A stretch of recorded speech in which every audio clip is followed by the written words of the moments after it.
right, welcome back to part two of our special Two Plane Guys episode. Just me and Adam Beach today, sitting here chatting about some stuff going on in the industry. We had to break away for a quick Snickers bar and Red Bull, re-energize, jazz up.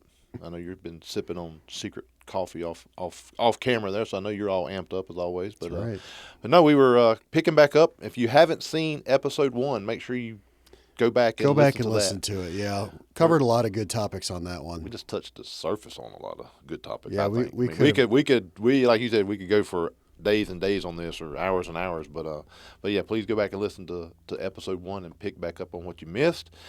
When we went to our break, you had asked about the ecosystem. Yeah, part one we covered, the state of aviation right now, right? Not all things, not a full conversation we talked about what of everything. Customers don't see, why it costs so much. Cost, AOG, mechanic downtime. Shortages, yeah. Just kind of some overviews of some stuff. We talked about a lot of stuff. Yeah, we kind of covered where we are today, and then before we broke, we want to move into where do we think we're going in the future? And so I'll just ask you that question. With everything you're seeing out there right now, Rick, I mean, where do you think aviation's heading? Man, to some uncharted areas, right? I mean, it's a big UAV, question. unmanned, electric vehicles. I mean, we're looking at sustainable fuels. There's so much going on as technology is evolving, and I just think it's going to continue to pick up speed. Myself, yeah, that's what I think. It seems to be gaining momentum. It always has. Yeah. For 25 years, I've watched it. You've watched it longer, and I have. It just continues to pick up momentum and go faster, harder, stronger. It's just it's the nature of the beast, I think, with aviation. And for us to say, where are we going in the future? We're not experts on this, right? We're just basing this off of our 10-year, working in this industry and what we've seen and trends and you said conversations. What we've seen. Okay, let me touch on that for a minute, and I think it'll help people understand. I think what we're saying of where we're going and at the speed we're going. We just sent another rocket out in space and around the moon and back. Artemis 2. Yep. I was born in '69. I'm gonna go ahead and date myself for everybody. Yeah. We put a man on the moon back in those days, right? Yep. So think about this. I want you to think about one thing. When we first launched the first rockets, they went up, they did their thing, they splashed down in the water. Artemis 2 did the same thing. Yeah. But I want you to think about what SpaceX is doing. These guys are building rockets that are landing themselves back on ships, on ground. But what about the ones that come back and land back on the launch pad? It's pretty amazing to watch. Yeah, it is. You look at... Let me back up real quick. I think I told this story not that long ago, but just recently I took a trip to Kitty Hawk. Yep. First time. Yeah, you did. Yeah, I was out in North Carolina, you remember. So me and my family took a little trip out there. I've always wanted to go to Kitty Hawk. Yep. Just to see it, just because it's kind of like one of those things. I feel like everybody, if you're in this business or if you love airplanes or that's where it started. If you're in the Outer Banks, go to Kitty Hawk. Yep. Do yourself a favor to go to Kitty Hawk. Not Ohio. Right. So... it was Ohio always debates who started flight. It was interesting. And where I'm going with this is, okay, you see where it all happened, right? Basically the first time that we've ever had an actual proven, tested, actual aircraft. I don't know if it was tested. I mean, they tested it a lot. If you go out there and you see the monuments, right? Oh, okay. First flight, they went 20 feet. Second flight, there's a stone marker. They went 35 feet. There's 3 markers that are real close, and you get to stand right there and see where the Wright brothers actually tested this out back in 1903. Yeah, I'll take your word for it. But do yourself a favor. Go into the museum and read in the museum, because there's a really cool spot in there where it goes from, flight to space. And the Wright brothers flew that airplane, and the markers are cool. There's 3 flights. They barely, went, 50 feet. And then that last flight that they made, they went 400. And there's a marker way down the field there that you can see, and you can walk out to it and everything. The thing that I found that was interesting about that is we went from that, basically ground zero of aviation, to I think it was like 60 years later, we had a man on the moon. 60 years. 60 years. That's not a long time. It's not. And everybody's saying this and they're like, oh, well, we know this. Everybody knows this. Just to see that firsthand, to be where I was at, to be right there where it happened, it just struck a chord for me in a way where, I'm not going to say I was getting emotional, but it sunk in. How far we went. If somebody never did that, 60 years later, we went from just doing it for the first time, right? Flying an airplane, we'll call it, to launching a space shuttle into outer space and putting a man on the moon.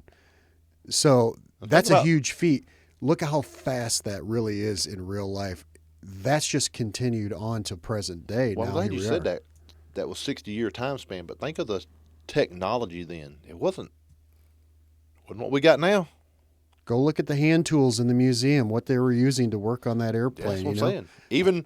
Even the technology in that first rocket wasn't the technology we got nowadays. I mean, they have one of the original propellers in that museum on display that you can look at, and we're talking about things that were like handmade. Yeah. There's a lot that we've done, and I think that we've watched the progression of aviation and space exploration and everything that has, anything off the ground. We've watched that just accelerate to present day, and I don't see it slowing down anytime soon. That's what I've so like, SpaceX. I mean, I'm picking on them or touching on them. How long? Obviously, I'm talking about when I say how long they've been doing it. How long? What? Kurt, help me here. 2 years, 3 years? They've been launching these rockets, and all of a sudden now they're catching them. I mean, they've learned how to reuse them. Yeah, honestly, I don't have the data on that. I'm not exactly sure. I'm sure that you can go. But it hasn't been a long time. It's not been a long time. It's been very public. Yeah. Because of where we are today with, social media. Oh, yeah. In news coverage and things like that. So we've seen it. There wasn't a camera crew out there in Kitty Hawk, North Carolina in 1903 that was documenting every day of the life of the Wright brothers. They weren't on Facebook. How cool that would have been. But it's very public, so we see it, and I think that kind of like makes things feel like they're happening faster because we're seeing it in real time, and it's changed a lot of the perspective of how we look at things. But it's safe to say that aviation is moving forward at a rapid pace. It's not slowing down. I'm not just categorizing this into business aviation. I'm talking just all things included with SpaceX and NASA and everything that we're doing. Oh yeah, it's pretty amazing, and so I have to feel like there's the world and society is looking always for like what's that next thing going to be. So, but specifically in business aviation, with what we do every day, what are you seeing out there that you think are some of be on the lookout for this? This is coming up. You should know about it. Man, it's got to be the electric and the unmanned stuff. Yeah, autonomous. I mean, aircraft. We obviously we do the big trade shows in our job. Yeah. We're at NBAA. We're at base. We're at that stuff. Those vehicles are there already. They're there. They're designed. They're made. They're in testing. Yeah, they're made. I think there's going to be a warming up period to that. You're not just going to throw somebody into one of those, even though if it's safe and proven and tested and we can do it and all these things, that doesn't mean we're going to throw some people in it tomorrow and you're going to start seeing these things zipping around for sure. Major metropolitan areas. But I do think that's coming. I think we'll see that in our lifetime. Oh yeah, I think once we do start throwing people in it, testing it, whatever you want to call it, and proving it, I think once it is figured out to be safe, I think at the rate we accelerate for what's next, even goes to the next level. It gets faster. Yeah. Because at that point we're going to be like, oh yeah, we know we can do this. We can do it safely, and I think you'll see it even go quicker with whatever else they've got on the sheet of paper now that we don't know. Yep. I was out in Vegas not too long ago, and you've been to Phoenix. They've got the Waymo, they've got the driverless taxis, and people. I've rode one in Phoenix, and it was kind of weird. This thing shows up with no one in it, and you get in the back, and it takes off. That's an important part of this. That's the warming up to it, right? Because there is I was hesitant, man. I ain't gonna there's a lie. part of it. I'm like, okay. Yeah, there's a part of it where it's like, okay, yeah, it might be there, but I don't think I'm getting in it, right? Yeah. And so, but this is like the iPad conversation with the kids, the young people. We had to learn how to use smartphones. We had to learn how to use Chat GPT and AI and all these things. My 10-year-old daughter will never know not having that. That's right. Exactly. And so as time progresses and generations move forward and things like that, there will be a warming up to it that will happen. And I would even say out in Vegas, everything stems from a problem. And there's people in this world, and Lord, I try to be one of those people too that can identify a problem and not just fixate on we've got a problem, but to say, okay, we've got a problem. Yep. Let's start thinking about some solutions to fix this problem, right? That should be the second part of the thought process. And so when I go to Vegas and I think about it, and we've been out to NBAA base convention, numerous times, we use like the Tesla tunnel. Yeah. And that's just cars underground, but there's a serious traffic problem in Las Vegas. It'll take you 30 minutes to go from one end of the strip to the other, if there's traffic. Well, now all of a sudden we can drill tunnels underneath the ground with no disruption to what's happening up in the city. Yep. You don't have to block things off and construction zone for 3 years and everything that we hate to see. They're just drilling tunnels under the ground, and they just pop out one day. And I was talking to the guy when we were there last year in October at base, and he was kind of working. I think it was our driver. He was telling me about how they make these tunnels and how they've got all these other ones that are in work right now, but they're not open yet and things like that. They're going to connect that whole city with a series of tunnels. But he said there's a machine that drills that tunnel, and as it's going underground, it's laying the groundwork behind it. So when they pop out wherever they're going, it's a completed tunnel. All they have to do is put the road in, and it's usable. Yep. And I thought, that's genius. Yep. Well, I think you're on the track with the warming up. Like I said, I told you I've rode in that Waymo. I was hesitant.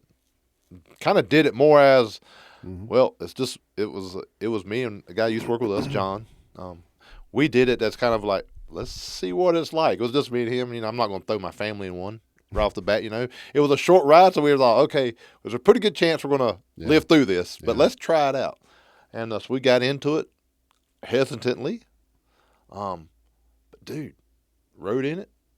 It comes up to a stoplight. It's got to go right on red. That thing literally eased up, and you can watch. It starts looking. It's aware of what's going on around it. It knew how to make a safe right on red. It goes down the road. It recognizes a pothole. It avoids the pothole. It comes up to a crosswalk. Someone wants to go across the crosswalk. It stops and lets them go across.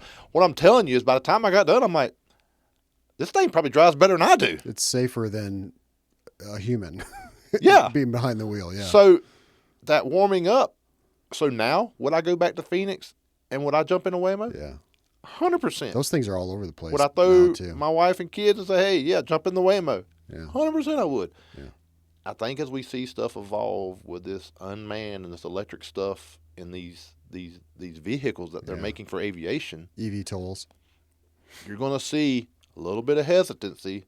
But once people start figuring out, hey, man, this is better, it's safer, you're going to see it again. That's when I think you're going to see an explosion in development and what else can it do. Right. Yeah, I can certainly see with the EV toll, like you said, we have seen those vehicles at shows. We know they're there. We kind of have an idea. We're warming up to what it's going to look like. I think that's part of the process, is just putting it in front of people so that they can see, like, this is kind of what it's going to look like. It looks sleek. It looks comfortable. It looks like something that you would get into, if it was certified.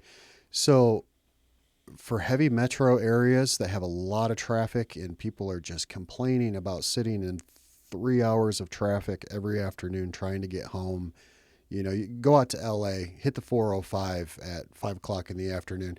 It'll take you 2.5 hours to go 15 miles. Yeah.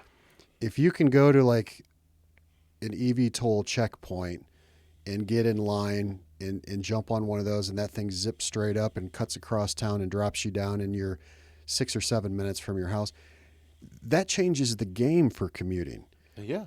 Not to mention it's an electric vehicle. Right now, I live out in Salt Lake City.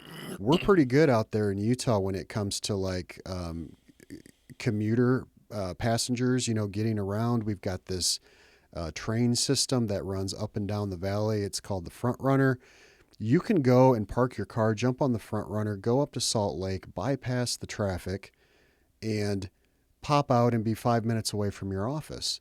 I used to do that sometimes just going to work, and it's convenient. Meanwhile, you're sitting in there. It's comfortable. It's clean. They've got Wi-Fi on the train. You can do some work and answer some emails, and then you pop out, and then they got a bus that can take you right over to your office. If we can start doing that in these big cities, but now you can go anywhere with these, that's a game changer. Oh yeah. Yeah. Yeah. Well, we're just talking about moving people. You start talking about these vehicles moving stuff. Oh, I yeah. have a friend of mine. He is a DOM for a company back home in North Carolina, and they are using drones. Not the drones like you think of that you're playing around and your kids are playing with. I'm talking about big drones, Yeah. and they're delivering pharmaceutical. They're picking this stuff and delivering people's prescriptions. That's great. They're delivering Starbucks with it. I mean, this thing literally flies to your house. They is a business, a revenue generating business, and that's what they're using them for. Yeah. Yeah, we're warming up to it. And I think the world is giving us like indications on where we're going. Yeah. And for the people who are watching for it, they'll see it. Some people will be surprised that we got here, but yeah, when I was 10 years old, I wouldn't have expected some drone to come down in my front yard and drop off some groceries from the grocery store, and go out and pick it up and take it. That would be crazy to me. That's not happened at my house. My kids haven't seen that either, but their kids will probably see that. Mm-hmm. And that will just start over time becoming more normalized, and we'll just get comfortable with that. But, I think the initial reaction when new things start happening and we're a little uncomfortable with it is resistance.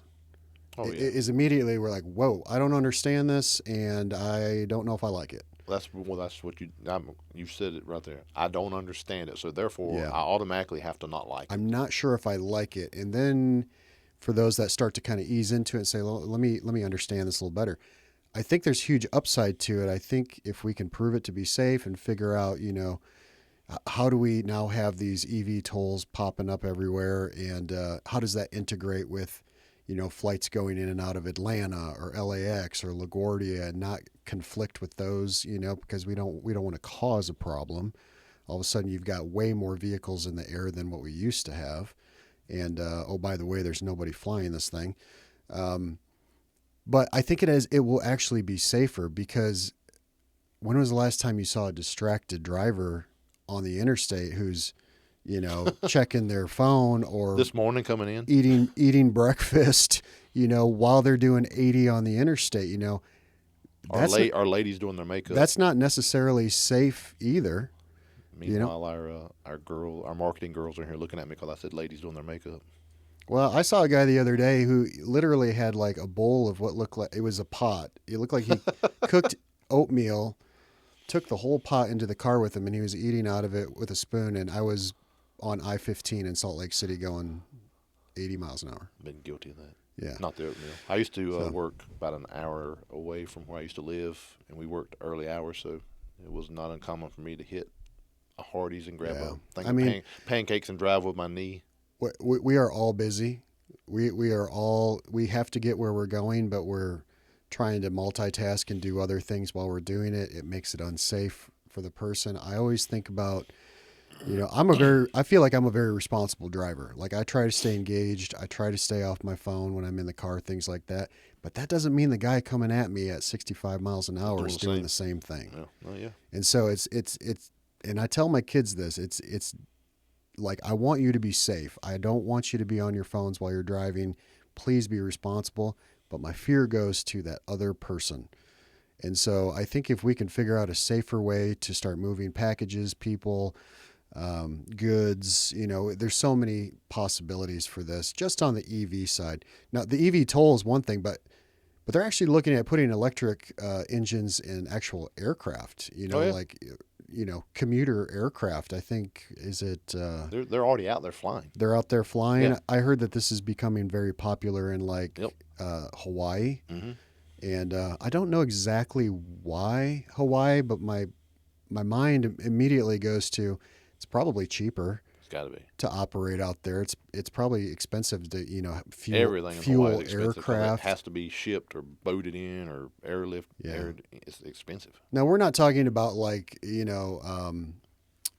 international flying. I think the business aviation world, the guys who are doing business in Asia and Europe and Africa and all over the place, but they're based in the U.S.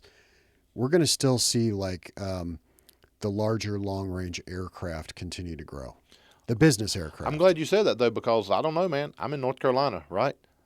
Boom just built a big hangar in Greensboro, North Carolina. They are the company looking back at doing transatlantic speed of sound flight. Oh, okay, yeah. That's their whole premise is boom. Is because they're trying to figure out how to break the sound barrier without making a boom. And we haven't had anything like that since the Concorde. That's right. right, I mean, exactly. that was the last supersonic, Yep. Commercial Yep. airliner. They had test birds in the air flying already, small ones, but they're scaling them down to start scaling them up to get the technology. But they're looking at that. What at base last year there was that weird looking airplane back in the back corner. I don't know if you've seen it, and it didn't look like a traditional airplane. Yeah. It looked like more like this as some of our military stuff, the flying wing, the Delta wing, whatever you want to call it. That's not. I mean, all this technology and design, we're learning out how to build it better and make it more efficient than we ever have before. That's the key. Yeah. I mean, we have to do it. I don't know how. Right now, I don't think we could put together a large aircraft that could handle 150 passengers, fully electric, to go overseas. Not right now. It's just too long range. The Hawaii, that conversation makes sense because you're doing a lot of island hopping around. Yep. That makes total sense. But big cities also there too. But and it's not an electric vehicle conversation. It's really just where do we think we're going? That's a hot topic right now. But what I'm seeing industry wise, trend wise, is more long range, larger, private business aircraft. Your Globals, your Gulfstreams, your Falcons, things like that. They're going to take you longer, and I feel like we could build out a vehicle that would probably surpass what like the human comfort level is of being on an airplane. I think we already have. Yeah, I mean, realistically, who wants to go, take off in New York and fly for 15 hours, there's ways you can work that, I get it. You could have, like a dinner set that night, get a full night's sleep, wake up the next morning, you got 6 more hours and you're at your destination. I get that. And that is nice, but how often is that going to be used? I think, there's a small percentage of people that will do that on a regular basis. And there's always the conversation too with some of these like luxury airline, first class type seatings where you have these beds now that can lay down. Mm-hmm. It almost makes more sense to me to go that route if you're going to do that long of a trip. Yeah. But, it's nice to be able to go there. Airplanes are getting bigger and they're being able to fly higher and further. Yeah. And again, you said where we're heading. I mean, at the rate we're learning things, as at the rate we're developing new technology, how to do it better, how to do it faster, how to do it cheaper, I think it's just going to continue to multiply. And as we get in that comfort zone of like, okay, maybe you start breaking that tradition and thinking outside the box, it's just going to open up again just so many different avenues. Yeah. And it goes back to what we were talking about earlier about manpower. I mean, and there's going to be so many opportunities for people to do stuff and get involved in it and learn and keep feeding it and keep that Yeah. motor running and just continue that evolution forward. It saves you an immense amount of time. If you're capable of doing it, if you've got a business, if you need to get people going a certain way, it saves a tremendous amount of time. And there's nothing that can replace business aviation. I mean, there's just no way that you can go and go to your, local airport, check in, check your bags, do all that. Um, it's expensive to do it that way, but certainly people are able to, and we're seeing that. These look at the new globals that are coming out, right? That is a massive airplane. That plane will fly you anywhere on the planet, and it's amazing what we're seeing happen from our perspective, from the maintenance perspective. I think it's our responsibility to be looking forward in the future and seeing where these aircraft are going, and saying, okay, in 15 years from now, our hangars maybe need to be 30% larger. Well, So we need to be thinking about that, right? Planning for that, because there could come a time where these airplanes have gotten so big that all of our hangars that we have right now, the door height might not be high enough, or our paint bay may not be wide enough to get those yeah, airplanes in once they start coming off of new aircraft warranty, and they're they've gone to Bombardier, let's say, with the new Globals for all of their maintenance. Now they're off warranty. Got your second owner on the airplane. He's looking for a third party MRO to take his airplane to get paint, interior, avionics upgrades, all the things that are coming. So it's going to continue to progress like that forever. well, I think you know you talked about earlier about your kids. Your kids are younger. They're gonna there's gonna be things that are gonna be the norm in their life that's not the norm in yours and my time. Mm-hmm. I think the way we're heading as a society is we want it done. We want it quicker, faster, and more efficient. Air travel is what's going to give that to everybody. Yeah. Be it in vacation time, work time, um, emergency time. When I say I'm thinking like air ambulance and things like that. Sure. And they're always aviation is always going to be a vital part of society Yeah. because people want it again quicker, faster. How can I go on vacation and get to the beach the quickest? Yeah. I feel like there's got to be a cutoff point there, because it can only get so fast and so cheap, and I think that you're going to start to lose something in the conversation if you say quicker, faster, cheaper. I think there needs to be an understanding with it as we move forward, where this airplane's huge. It requires more people to work on it if you want the downtimes for your events and all these things. So, I feel like we're really lean right now on Yeah. where we are. I mean, I think we're providing a tremendous value to our clients for what they're getting, as far as like a level of service in our shops right now. But one thing that I also think we strongly need to consider is, like the environmental impacts. Well, yeah, and that's Um, why we're looking at the to, sustainable fuel. right. So the EV, but even with, you know, you've got these huge jets. We've got more commercial flights now than we've ever had before. People are using that to travel.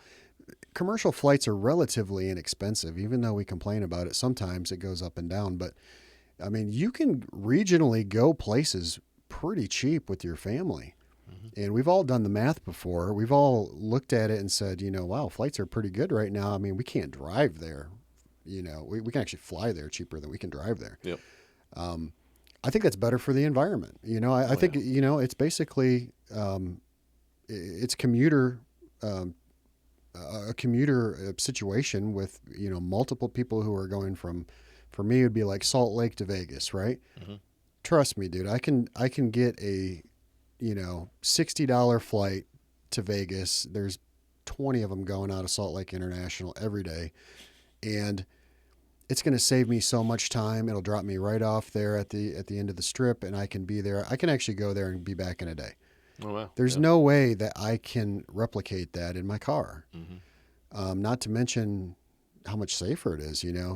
12 hours round trip for me in the car. there's a lot that can happen in 12 hours on the road going down the highway.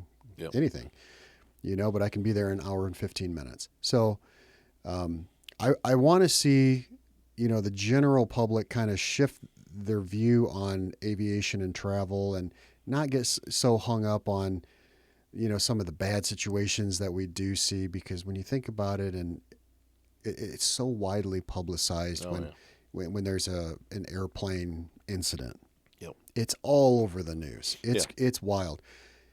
But when you think about it, and you with your statistics, and I was just looking at some the other day, and this most recent thing that happened there at LaGuardia, where we had an airplane landing and it hit a fire truck. We saw that. It was devastating, and there was lives that were lost. Yep. There's 1,000 aircraft operations in and out of LaGuardia daily. Yes. Daily. Mm-hmm. And I think we need to just be looking at the full picture if we're going to have that conversation. We need to be looking at it as a complete conversation, not just like, let's focus in on just this thing that just happened and how bad it was, even though it was awful. We need to be talking about, like, we had 999 safe operations that day. Yeah. And it's been 300,000 since there was an incident. It's just, it has to be looked at as a whole. Also, yeah, I think where you're heading is in a 24-hour time span. I get it. We get it. Loss of life is traumatic. Oh yeah, It's sad. It's terrible.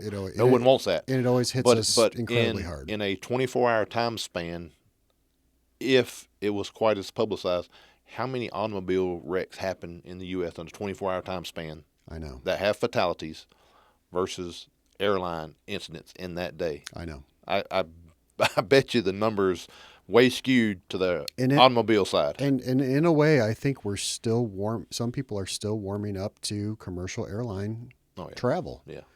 I mean, my parents won't fly. My mom hates flying. She's like, we do it all the time. We do it all the time. We don't Yep. even think about it. Yep. I don't even think about it anymore. But you see those folks in the airport, right? And it maybe their first time ever flying, and there's a high stress level in airports with some folks. And so in a way, I think we're still warming up to it, and that's going to continue to happen too. Technology has to continue to advance. We still have to keep asking ourselves, what is the problem today and how do we fix it? But at the same time, that can't be a reason why we stop moving forward. Yeah, no. Well, I think as we get close to wrapping up, I mean, where we're heading, I think sky's the limit. I think with technology, as we learn more, as the younger generation coming up, your kids' generation, people like that, who is the next Elon Musk? He's brains behind SpaceX. Who's the next Elon Musk that we don't even know is out yet that can take the technology that's available to them at that time and take aviation to the next step? I mean, I think it's going to be. I think again, the sky's the limit. I think it is too, and I think that next person is probably 10 or 11 years old right now, and probably they don't even know it. Misunderstood by everybody that Yep. They go to school with. And to me, I think the question we need to ask is, what are we doing for that 10-year-old who's going to be that next genius that changes the world? Yep. What are we doing to tell them, you can do it, kid? And to draw them into aviation. Yeah. No, it's been fun. Always good talking to you, Rick. A little different than not having our normal guests. So, but I think we touched some. Yeah. Hopefully, we touched some topics that everyone can relate to, can understand. Yeah. We're just trying to give people again real talk, real conversation about what goes on in aviation. And I would say too, like, in the comments below, definitely, if you've got questions about this, or if you said, hey, what do you guys think about this? Drop us a comment, because we would love to take a look at that, and we'll respond to you. And, we may not have the answer, but we can start asking the questions. We may know people who do. Yeah. Yeah. So make sure to subscribe to us, like us, Spotify, YouTube, Apple TV. At Two Plain Guys, Instagram. And look out for us on the next one. Okay. All right. Thanks.